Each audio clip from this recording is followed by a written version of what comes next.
দাঁড়াও দাঁড়াও, খুশিমা ওগুলো খায় না, ওগুলো কুকুরের হিসু দিয়ে বানানো।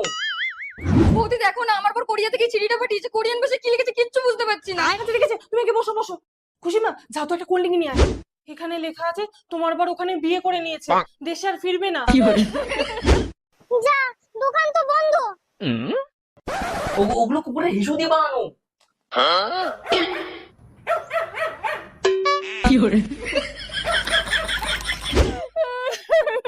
এই তুমি কোরিয়ান ভাষা শিখলে কোথা থেকে? ডুয়োলিঙ্গো থেকে। এটা থেকে আমি খুব সহজেই গেম খেলতে খেলতে বাংলা থেকে কোরিয়ান বা জাপানিজ, তাছাড়াও আরো 40টা আদার্স ল্যাঙ্গুয়েজও খুব সহজে শিখতে পারি, সাথে ইংলিশও। এমনকি আমি যদি ভুলেও যাই তাহলে এটা আমাকে নোটিফিকেশন দিয়ে রিমাইন্ড করিয়ে দেয়। আমার অ্যাবাউট সেকশনে লিংক দেওয়া আছে, যাও গিয়ে ডাউনলোড করো। মা, এনো নাও দিদি, একটু ঠান্ডা খাও। এনো টাকা। বাকি এনেছিস নাকি? না, দোকান তো বন্ধ ছিল, ওটা তো কুকুরের হিসু, একই তো জিনিস।